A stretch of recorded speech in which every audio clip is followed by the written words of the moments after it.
নমস্কার বন্ধুরা, আমি শুভ্রনীল। একটা বিষয় ভীষণভাবে ভালো লাগে, আবার একটা বিষয় ভীষণভাবে খারাপও লাগে। যেমন অনেক বয়স্করা সবসময় বলে থাকেন যে, "দেখ, তোদের জেনারেশনের যে নায়ক, গায়করা রয়েছে, এদেরকে দেখবি বুড়ো বয়সে তোরাও আর মনে রাখবি না, পাত্তা দিবি না। এরা হাল ফিলে কয়েকদিনের জন্য এসছে, থাকবে, উধাও হয়ে যাবে। আমাদের যে সমস্ত শিল্পীরা আজও তারা চলছে। তারা যা দিয়ে গেছে, যা বানিয়ে গেছে, আর হবে না।" বলে তো। আমার সমসাময়িক প্রত্যেকে এই কথাটা শোনো। খুব ভালো লাগে এটা শুনতে। তার কারণ তারা কতটা লয়াল এবং কতটা রেসপেক্ট করে তাদের শিল্পীদেরকে, তাই তারা আজকে সেই গৌরবটাকে বহন করে চলেছে এবং আমাদের নেক্সট যে জেনারেশন, তাদের পরবর্তী জেনারেশনের মধ্যে ছড়িয়ে দিচ্ছে। আমার জেনারেশন কি করছে? আমার জেনারেশনে বহু আতেল এই মুভি রিভিউ কমিউনিটি বা বোদ্ধা সাজবার জন্য অনেক রাস্তাঘাটেও ছেলেদেরকে দেখতে পাই, যারা বলে যে আমাদের সময় আর ভালো গায়ক কই, ভালো নায়ক কোথায়, আমাদের আর সেরকম ট্যালেন্ট হচ্ছে না। অনেকে এরকম আছে, বিশাল নিজেকে ভদ্র সফিস্টিকেটেড সাজবার জন্য দেখবে বলে থাকে, বা অনেকে এই ভিডিওটা হয়তো দেখবে যারা এরকম করে থাকে। ঠিক আছে, ফাইন। আমাদের ইতিহাস, সেটাকে তো ভুললে চলবে না। আমাদের উত্তম স্যারকে রেসপেক্ট করতে হবে, সত্যজিৎ স্যারকে রেসপেক্ট করতে হবে, রবীন্দ্রনাথ ঠাকুর কবিগুরু তাকে মাথায় করে নিয়ে চলতে হবে, নেতাজি সুভাষচন্দ্র বসু রয়েছেন, এত কিছু রয়েছে। কিন্তু তার সাথে সাথে এটা মাথায় রাখতে হবে তারা আছে কেন। কারণ তাদেরকে ওই তাদের সমসাময়িক লোকজন বহন করে চলেছে। আমরা কি করছি? আমরা কি বাংলাটাকে অ্যাকচুয়ালি এগোতে দিচ্ছি? কারণ আমরা তো নিজেরা শ্রদ্ধাও করি না, বা বলতেই লজ্জা পাচ্ছি, বা আমরা বলছি না যে আমাদের কাছেও এরকম অ্যাসেট আছে। সেই সময় যদি ওরকম কেউ থেকে থাকে, আজকে একটা নেতাজির হয়তো প্রয়োজন আছে, নেতাজির অভাব থাকতে পারে, সেটা পলিটিক্সের ব্যাপার। কিন্তু সিনেমা জগৎ, গায়ক নায়ক তো রয়েছে আমাদের কাছে, বাট আমরা কিন্তু নাম নিতে চাই না। অরিজিৎ সিং আজকে বাংলায় যদি শুধুমাত্র সীমাবদ্ধ হতেন, তাহলে হয়তো আমরা অরিজিৎ সিং এর নামটাও নিতাম না। বা শ্রেয়া ঘোষাল যদি শুধুমাত্র বাংলায় সীমাবদ্ধ হতো, বাঙালিরা অতটাও সম্মান করতো না যতটা আজকে করছে।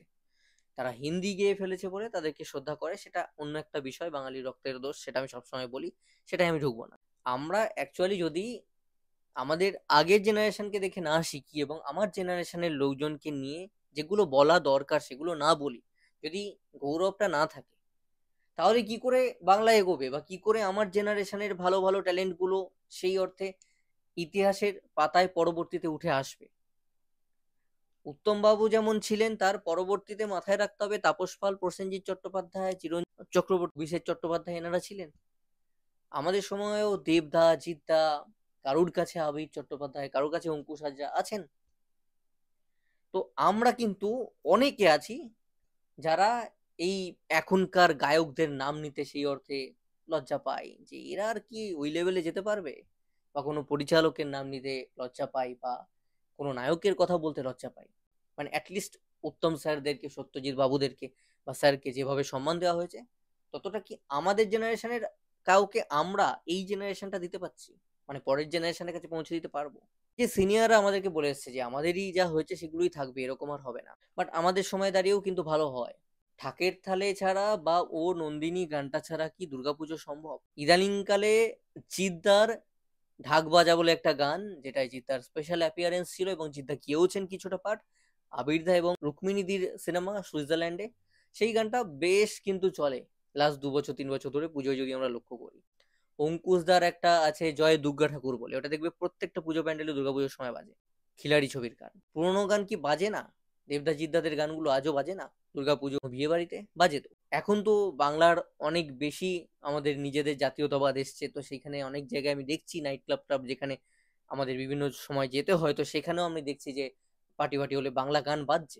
ঢুকে দেখছি, হয়তো ইভেন্ট স্টার্ট হয়নি, বাট বাংলা গান বাজছে। বা আমি এখানে খেতে গেছিলাম দুর্গাপুরের মতন একটা জায়গায়, সিটি সেন্টার, সেখানে খুব ভালো একটা দামি জায়গায় আর কি, আমি নাম নিচ্ছে না রেস্তোরাঁ, সেইখানে বাংলা গান বাজছে, পরপর বাজছে, সঙ্গীত বাংলা চালিয়ে রাখা হয়েছে।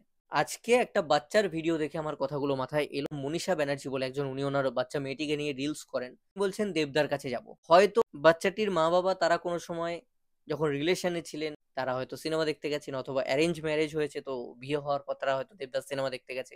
হয়তো যখন দেবদা সবে উঠতি, সেই সময় এই দিদিটি, মানে বাচ্চাটির মা হয়তো, বা বোনটি, বাচ্চাটির মা, তিনি হয়তো বিশাল বড় দেবদার ভক্ত ছিলেন। তো নেক্সট জেনারেশনও তো ছড়িয়ে পড়ছে। আজকে নেক্সট জেনারেশনে ভালো লাগছে, ওই বাচ্চাটাকে তুমি কিন্তু জোর করে শিখিয়ে বুঝিয়ে করতে পারবে না যে বয়সে আছে। যে দেবদার বাড়িতে যাব, পুলিশ চোরে তার পরের লাইনটা বলে দিচ্ছে প্রেমে পড়েছে। এগুলো তুমি জোর করে ওর মাথায় ঢুকিয়ে ভাইরাল হওয়ার জন্য ভিডিও বানাতে পারবে না, কন্টেন্ট ক্রিয়েট করতে পারবে না, বাচ্চাটি যে বয়সে রয়েছে। চর্চা করলেও ভালো নাই লাগতে পারে। অর্থাৎ সেই যে দেবদা যা বানিয়েছে এই ক্ষেত্রে বলছি, বা যেখানে পারফর্ম করেছেন তার জন্য গানটা এতটা সমৃদ্ধ হয়েছে যে আজকে বাচ্চারাও এখনো ভালো লাগছে সেগুলো। পুলিশ চোরের প্রেমে পড়েছে আজ থেকে 13 বছর আগের, 2012 দুর্গাপুজো 12ই অক্টোবর, আমি যদি ডেটটা ভুল না করি, চ্যালেঞ্জ 2 মুক্তি পেয়েছিল। তার আগে এক্সক্লুসিভ দেখানো হতো সঙ্গীত বাংলায়। আজকেও বাচ্চার ভালো লাগছে এবং সে পুলিশ চোরের প্রেমে পড়েছে বলছে এবং দেবের কাছে যাব বলছে। এই দেবকে সে চিনেছে ওইটুকু বয়সে এবং দেবকে তার ভালো লেগেছে, টিভিতে সে দেখে অ্যাট্রাক্টেড হয়েছে, গানের লাইন তার মুখস্থ হয়েছে, দেবের পারফরমেন্স তার ভালো লাগছে। যখন কিশোরী এসছিল, খাদান, মরে যাওয়া একটা জনার মাস কমার্শিয়াল ছবি, সেই ছবির গান কিভাবে চলেছে, ক্রিয়েটাররা কেন বানালো? কারণ তারা জানে যে এই গানে ভিউজ আসছে। যখন ইলেকশনে রাস্তায় বেরিয়েছে, কত মেয়ে ফুল দিয়ে মালা পরিয়ে, কত ছেলে দেবদার গলায় গাড়িতে করে হুড খোলা উপর দিয়ে যাচ্ছেন, মালা দিয়ে, ফুল চুড়ে দিয়ে, গোলাপ দিয়ে, ভাইরাল হয়ে গেছে রিলস বানিয়ে। যেখানে টিএমসি একদম একটা খারাপ ইমেজই তৈরি করে ফেলছে বেঙ্গলে, সেই দলের একজন এমপি হয়ে সে রোড শো করছে, তার জন্য হয়তো ভিড়টা হচ্ছে, হয়তো ভোটটা দেবে না ওই নির্দিষ্ট দলটাকে, কিন্তু তাকে দেখতে ওইরকম ভিড়, মানুষ কেঁদে ফেলছে, মেয়েরা, ছেলেকে আমি দেখেছি, ছেলেদেরকে কাঁদতে দেখেছি, গিফট দিতে দেখেছি, মালা পরিয়ে দিচ্ছে, দেবদা যখন যাচ্ছে গলা নিচু করে মালা পরছেন, বুড়ো বয়সের অনেক বয়স্ক মহিলা অনেকে দেবকে দেখতে হয়তো পা খোঁড়াতে খোঁড়াতে এসে দাঁড়িয়ে আছে। অর্থাৎ ওই জেনারেশনেরও দেবকে ভাল লাগছে, নতুন যে একদম সদ্যজাত যে বাচ্চাটি তারও দেবকে ভাল লাগছে, আমাদেরও ভালো লেগেছে একটা সময়। বা কেউ কেউ ভুলে গেছি, অন্য নায়কের ফ্যান হয়েছি, আবার কেউ কেউ ফ্যান রয়ে গেছে, এবং ফ্যান যারা রয়ে গেছে সেই সংখ্যাটা হিউজ। দেবদার কি লেভেলের ফ্যান ফলোয়িং আছে আমরা প্রত্যেকে জানি। হেটার্স থাকতে পারে, হেটার্স যদি 10 লাখ থাকে, 1 কোটি ফ্যান আছে দেবদার। আছে, আমাদেরও ভাই আছে, বলতে শেখো। আমাদের কাছেও একটা নায়ক আছে যার 1 থেকে 80 সকলে ফ্যান, যাকে সবার পছন্দ হচ্ছে, বাচ্চারও হচ্ছে, বুড়ো মানুষেরও হচ্ছে, আমাদেরও হচ্ছে, তো থেকে যাচ্ছে। এবং দেব থাকবে আজ থেকে 50-100 বছর পর, যতদিন বাংলা ইন্ডাস্ট্রি থাকবে দেব থাকবে। জিদ্দার একটা কামব্যাক লাগবে, বাট দেবদা যে স্টেজে চলে গেছে, দেবদা থাকছেন। উত্তম স্যার, প্রসেনজিৎ চট্টোপাধ্যায় স্যার, দেবদা, এই তিনজন একদম যতদিন পৃথিবী, যতদিন বাংলা ভাষার সিনেমা, ততদিন থাকবে। ইমন চক্রবর্তীর মতন শিল্পী রয়েছে যে আজকে একটা বিশাল স্তরে গিয়ে অ্যাওয়ার্ড পাচ্ছে, বাংলা গান গেয়ে পাচ্ছে একদম।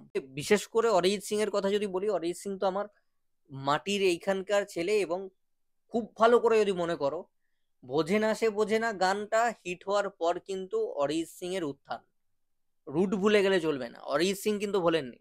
অরিজিৎ সিংকে আমি দেখেছি ফিল্ম ফেস্টিভ্যালে দেবদাকে প্রণাম করতে গেছেন, রাজদাকে প্রণাম করতে গেছেন, জিৎ গাঙ্গুলিকে প্রণাম করতে গেছেন, এমন দৃশ্যও দেখা। অর্থাৎ তিনি বলেননি, আমরা এই রুটগুলো ভুলে গেছি। বোঝে না হয়েছিল বলে জিৎ গাঙ্গুলি আশিকি 2-তে যখন মিউজিক ডিরেকশন করেন, তখন অরিজিৎ সিংকে নির্দিষ্টভাবে তারই কম্পোজ করা মিউজিকে যে গানগুলো ছিল তার ডিরেকশনে, সেখানে কাজে লাগান, এবং অরিজিৎ সিং হয়ে ওঠেন রাতারাতি আশিকি 2 থেকে। রুট ভুলে গেলে হবে না। বোঝে না রাজ চক্রবর্তী ডিরেক্টর ছিলেন, তার পরবর্তীতে তার হিন্দি যাত্রা কন্টিনিউ হয়েছে। আমাদের কাছেও প্রচুর কিছু রয়েছে এই জেনারেশনের কাছে, একটু বলতে শেখো, গর্ব করতে শেখো।